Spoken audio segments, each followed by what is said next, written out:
사람은 누구나 다 이 불바다에 던져졌습니다. 우리 기준에 하나님의 귀한 말씀입니다. 아멘. 아멘.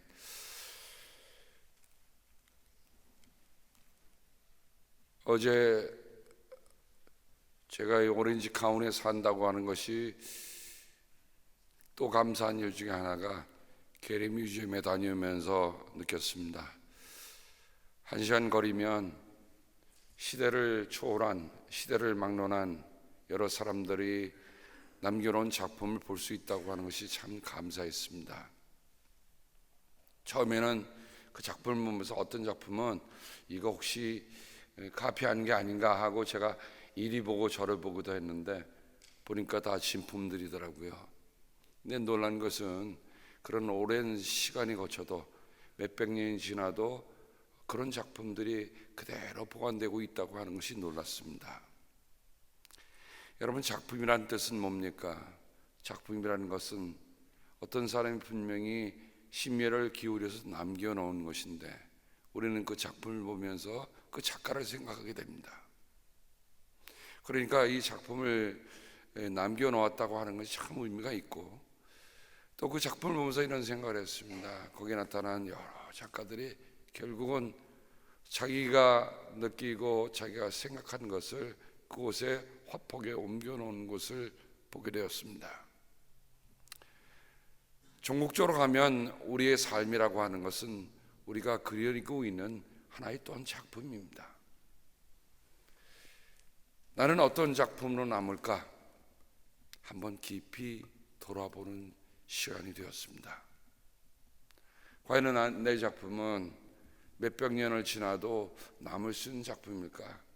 아니면 한 시대에 살다가 없어질 작품인가 하는 것을 돌아보게 하였다는 말입니다. 시간이 되면 한번 시간을 더 내서 그들이 그린 작품을 하나하나 더 보고 싶습니다. 몇 가지 작품을 돌아보면서 여러분 돌아본 분들의 이 얘기를 함께 나누는 시간을 또 한번 가졌으면 좋을 것 같아요.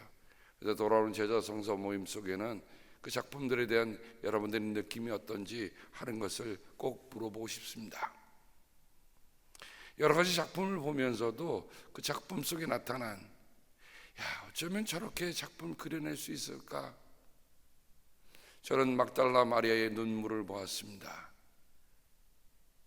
그 눈이 충혈이 되고 눈실이 붉어지고 그리고 눈물이 여기까지 이렇게 똑 떨어진 게 봤거든요.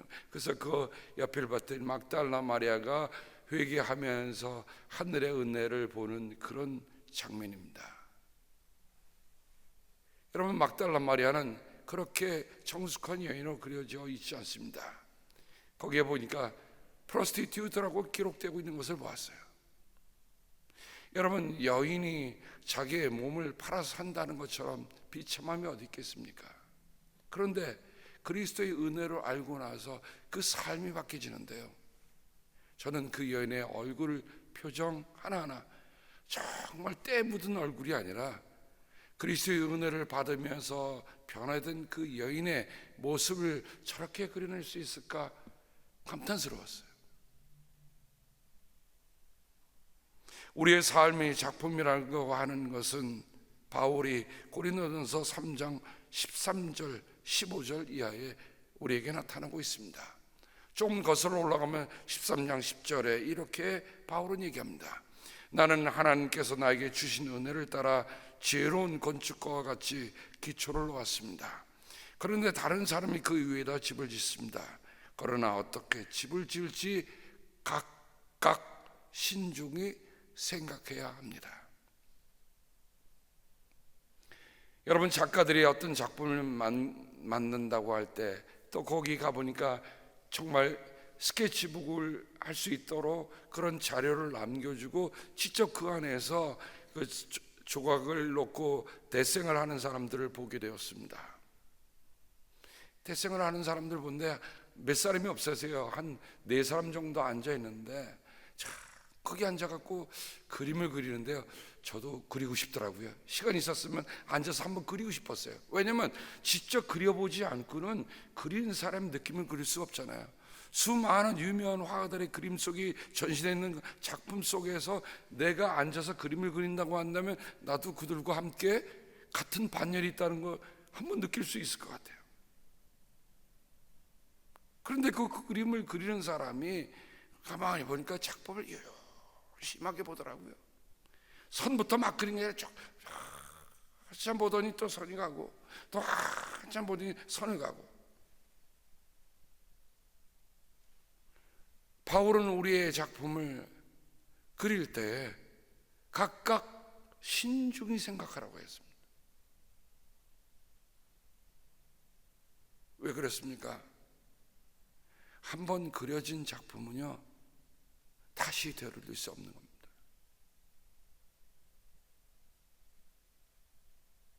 여러분, 그분들이 앞으로 몇백 년 뒤에 이 그림이 남을 것이다라는 마음으로 그림을 남겼을까? 저는 그런 생각을 해봤어요. 아니요, 그들은 그 순간에 최선을 다해서 그림을 그렸을 뿐입니다. 근데 그 그림이 오늘 남겨졌다는 거죠. 한번 그런 생각을 해보세요. 내 삶이 몇백 년 뒤에도 누군가에 의해서 작품이 그대로 남아있을 것인가?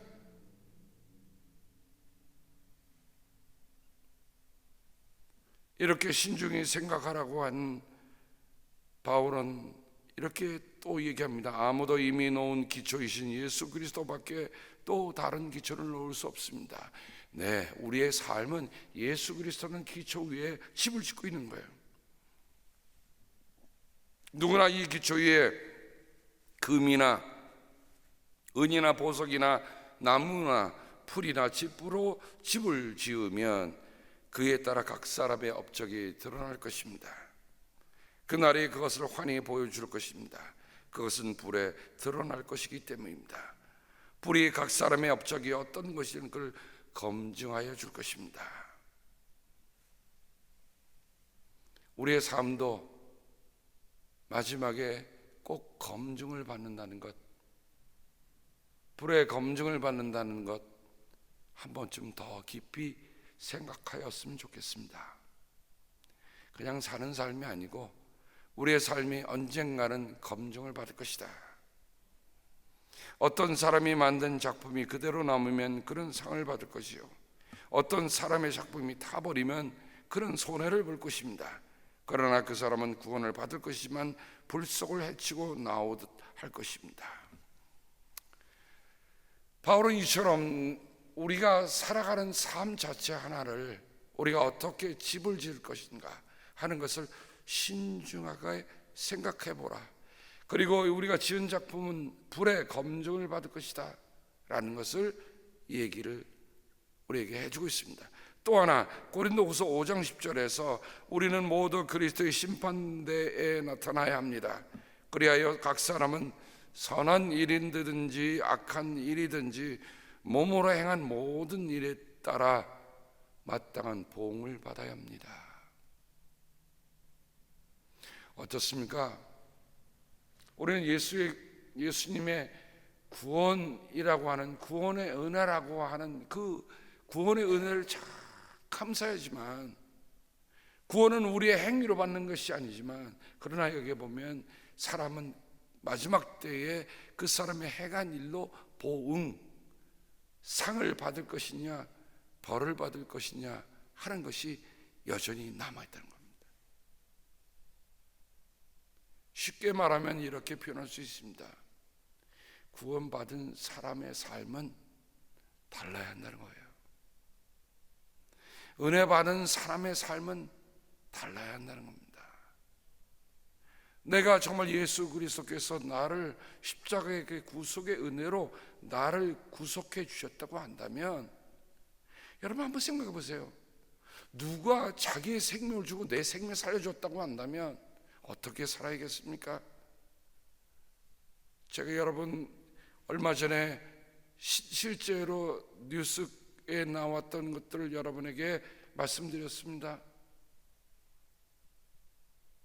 어떤 청년이 뇌사 상태에 있는 사람의 심장을 기증받아 갖고 살았는데, 이 청년이요 어떤 일론지 마약을 해갖고 그냥 차를 몰고 가서 그냥 부딪혀갖고 현장에서 죽사했어.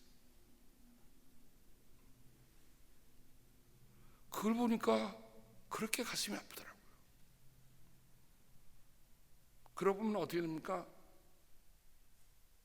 여러분, 뇌사 상태로 자기의 기증을 준 사람은 알 수 없지만 그 부모는 알잖아요. 그 가족은 알잖아요.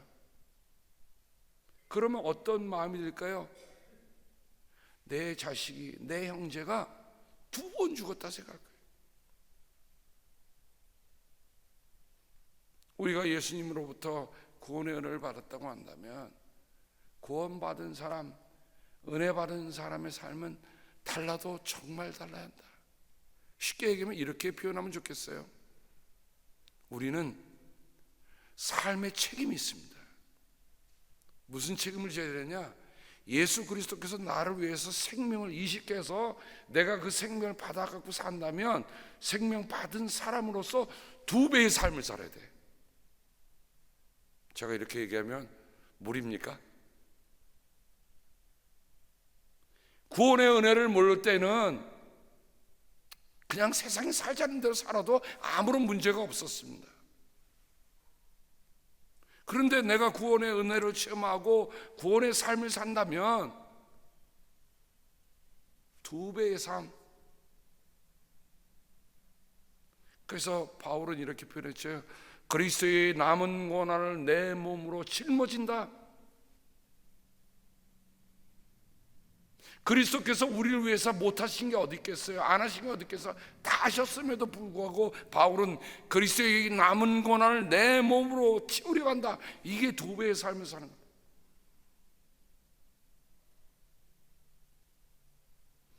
우리가 은혜에 대해서 2가지 단어를 씁니다. 옛사람들은. 하나는 뭐예요? 은혜를 모르고 은혜를 잊어버리고 사는 것을 배은망덕이라고 합니다. 세상의 용어를 빌어도 틀림이 없어요. 우리가 하나님의 은혜를 체험하면 은혜를 잊어버려서는 안 돼요. 은혜를 잃어버려서는 안 돼요. 그래서 은혜를 할 때 결초보은이라고 하잖아요. 죽어도 은혜를 갖겠다, 죽어서도 은혜를 갖겠다, 그런 마음이 우리의 삶에 있어야 돼요. 그러므로 그리스도인의 삶은 내 작품이 정말 불에 타서도 남아야 될 뿐만 아니라 각 사람의 행한 대로 선을 행했든지 악한 일을 행했든지 행한 대로 보응을 받을 것이다.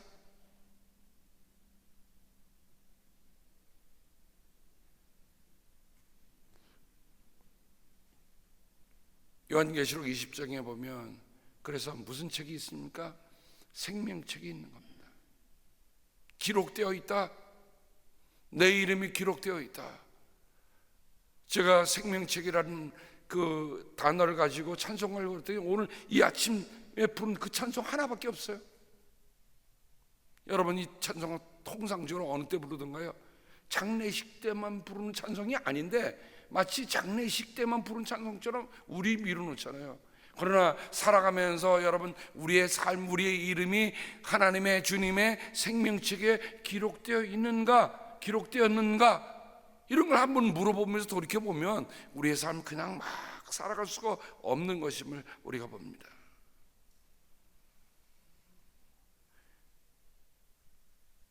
생명책에 이름이 있다고 하는 건 뭡니까? 그들의 행위가 다 기록되어 있다는 게 무엇을 뜻합니까? 여러분, 재판정에서 판사는 아무렇게나 그들의 이름을 부르고 아무렇게나 판결을 내리지 않습니다. 저도 내일 재판정에 가야 합니다. 배심원이 콜링 있어갖고 새벽기도 마치면 곧바로 또 달려가야 되는데, 여러분, 재판할 때 하나하나 할 때 그냥 막 하던 거예요? 아니에요. 사건이 어떻다는 거 분명히 얘기해주고 그걸 위해서 그들이 양쪽의 검사와 변호사의 논고와 그런 걸 다 변론을 듣고서 재판정이 나중에 딱 하고 거기에 이름 적힌 대로 그리고 마지막 판결을 내립니다. 그래서 판사는 꼭 뭐를 남기도록 되어 있습니까? 판결문을 남기도록 되어 있습니다. 자, 그렇다면 법정의 판결문이 적힌 것을 읽으면 그것은 파이널 센텐스예요. 마지막입니다. 번복할 수 없는 거예요. 그러니까 여기에 생명책이라고 하는 것은 번복될 수 없는 우리의 삶이 하나님 앞에 기록되어 있다는 겁니다.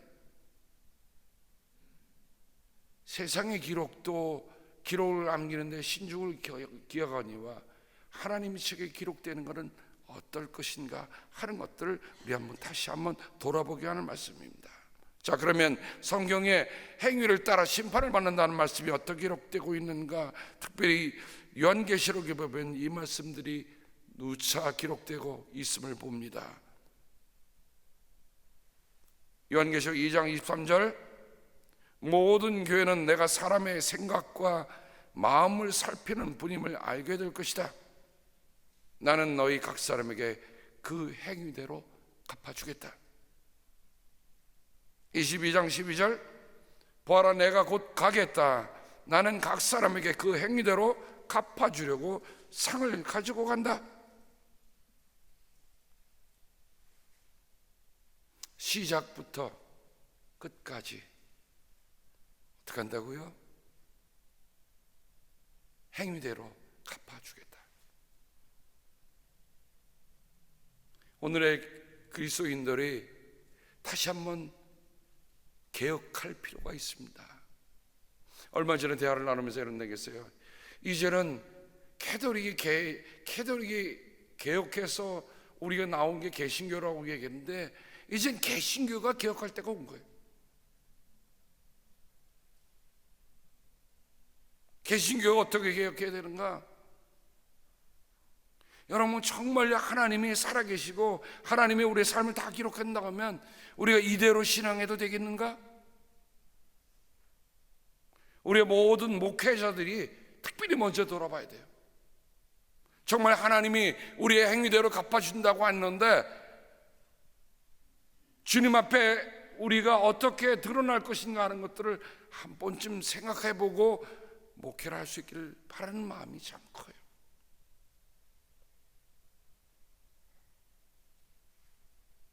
개신교가 정작 제자리에 돌아가지 않으면 하나님이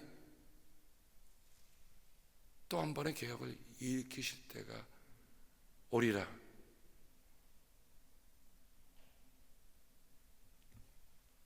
자, 그러면 생명책의 말씀은 뭘까요? 빌립보서 4장 3절에 보면 바울이 쓴 편지 속에 그렇습니다. 나의 진정한 동지여 그대에게도 부탁합니다. 이 여인들을 도와주십시오. 이 여인들은 클레멘드와 그 밖에 나의 동역자들과 더불어 복음을 전하는 일에 나와 함께 애쓴 사람들입니다. 그들의 이름은 생명책에 기록되어 있습니다. 사도 요한만 본 게 아닙니다. 사도 바울도 생명책에 기록되어 있는 이름, 저는 바울이 정말 자기가 모든 선교지를 다니면서 선교했던 그 모든, 심지어 죽음을 넘어서는 그런 모든 고통과 어려움 속에도 그를 견제해줬던 힘이 뭐 있었을까? 바로 주님의 생명책에 기록되어 있다는 거예요. 누가복음 10장에 보면 예수님의 제자들이 전도하고 돌아오다가 주님께 이렇게 보고합니다. 이런 사람이 기쁨에 차서 돌아와 보고합니다. 주님, 주님의 이름을 대면 귀신들까지도 우리들에게 복종합니다. 예, 맞지요? 예수님의 이름만 대면 귀신들이 복종하죠. 그때 예수님께서 이렇게 말씀하십니다. 사탄이 하늘에서 번개불처럼 떨어지는 것을 내가 보았다. 여러분, 예수님은 제자들을 파송해 놓고 기도하면서 벌써 그 영의 세계에 어떻게 움직이는가 하는 것을 예수님은 알고 계신 거예요. 보아라, 내가 너희에게 뱀과 전갈을 밟고 원수의 모든 세력을 누를 권세를 주었으니 아무도 너희를 해하지 못할 것이다. 여러분, 이 정도 되면 우리가 정말 그리스도인으로 악의 세력들을 정말 이길 수 있는 권세를 주고받다는 걸 압니다. 근데 더 중요한 건 예수님의 고단 말씀이에요. 그러나 10장 20절, 그러나 누가복음, 귀신들이 너희들에게 굴복한다고 해서 기뻐하지 말고 너희의 이름이 하늘에 기록된 것을 기뻐하여라. 그러니 우리가 신앙생활 하면서요, 이 땅에 무엇이 기록되는 그것을 넘어서서 하나님 앞에 놓인, 어린 양 앞에 놓인 그 생명책에 내 이름이 기록되어 있다는 것을 기뻐할 수 있기를 바랍니다. 근데 그런 사람들은 어떤 사람들이에요? 예수님의 이름으로 살아가고 예수님의 이름으로 절하고 예수님의 이름으로 행하는 사람들 아닙니까? 예수의 이름 때문에 파송을 받아 나간 그들.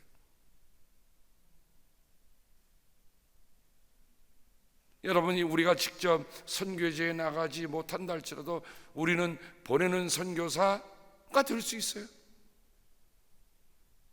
10분에 가는 선교사가 있지만, 우리가 비록 단기 선교지만 저는 이런 명들이 기쁨을 차고 왔던 그 놀라운 역사들이 오늘 우리에게도 일어나기를 바랍니다. 그런데 여기 중요한 게 뭐예요? 우리가 가서 정말 사탄이 굴복하는 것, 그것도 감사할 일이지만 이미 예수의 이름으로 나가기로 마음먹고 기도하는 우리들의 이름이 주님의 생명책에 기록되어 있습니다. 기록될 것이라고 하는 그런 막연한 거로 살지 말고요, 내가 예수님의 이름 안에 있다고 한다면 예수님의 생명책에 내 이름이 기록되어 있습니다. 어저께 본 작품 가운데 몇몇 성자들이 환상을 보는 그런 그림이 그려져 있는 게 나타나더라고요. 근데 그 환상을 보는데 한쪽이 옆쪽에 천사들이 셋이 탁 나타나는데 그 전체 모습도 나타나는 게 아니에요. 얼굴하고 탁 날개가 그리는데 어떻게 우리가 그런 일들을 다 표현하게 수 있겠습니까마는 하나님의 영적인 세계를 보면서 그들이 체험한 놀라운 일들을 분명히 얘기해 줬기 때문에 그런 작품이 나오잖아요. 우리가 무엇을 봅니까? 저는 다른 어떤 것보다도 내 이름이 주님의 생명책에 기록되어 있는 것을 볼 수 있기를 바랍니다. 내 이름을 기록하신 주님의 생명책.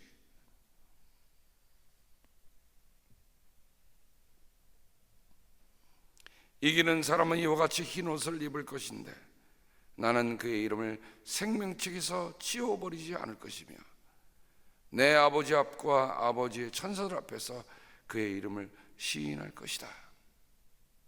우리 주님이 하신 말씀이에요. 어떤 사람이요, 예수님의 이름 때문에 자기의 목숨도 자기의 모든 것도 다 내놓고 살아가는 그 사람들.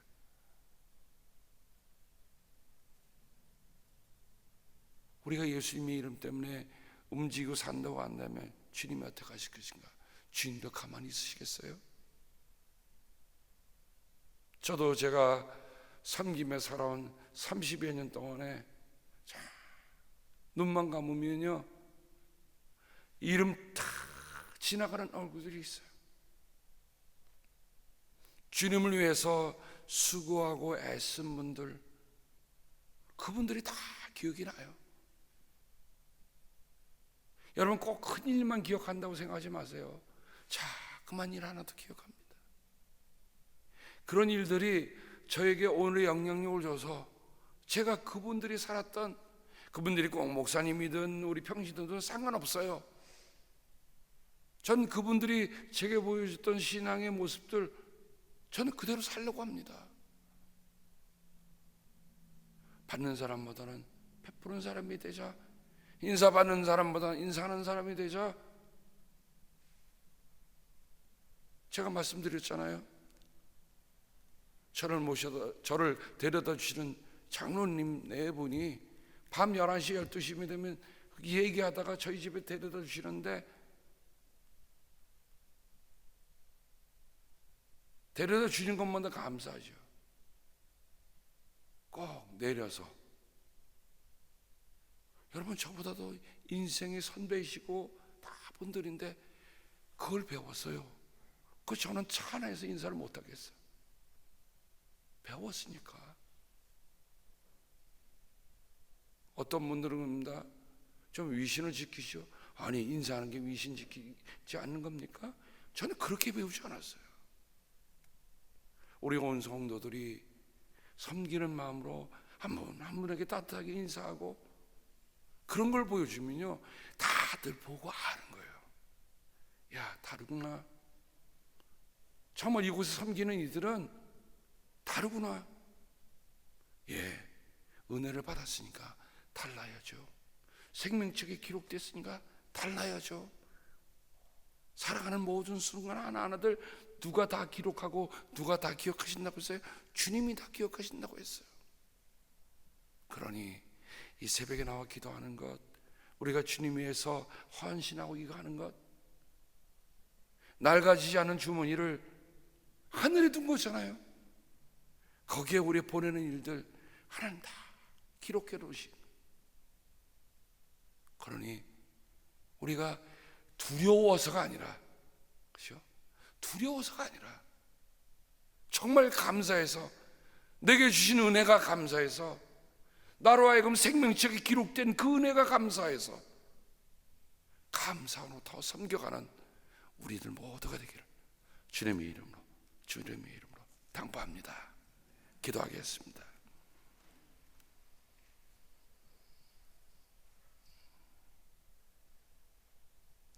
하나님 아버지, 요한계시록에 보니 생명책이라는 말씀이 여러 번 거듭 나오고 있는 것을 봅니다.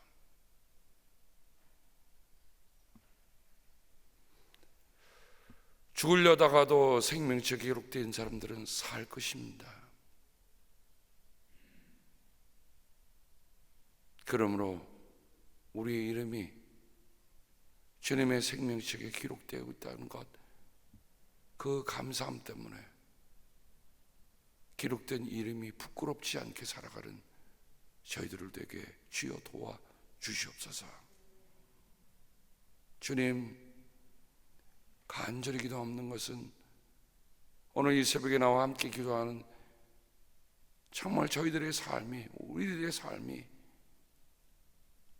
언제나 주님의 책에 남을 수 있는 그런 삶이 되기를 간절히 기도하고 원합니다. 그렇게 살기를 소망하며 오늘 우리의 삶을 주님과 함께 첫걸음을 옮겨 나와사오니 우리의 기도 속에, 우리의 삶의 발걸음 속에 주님께서 함께하여 주옵소서. 예수님의 이름으로 간절히 축복하며 기도합니다. 아멘.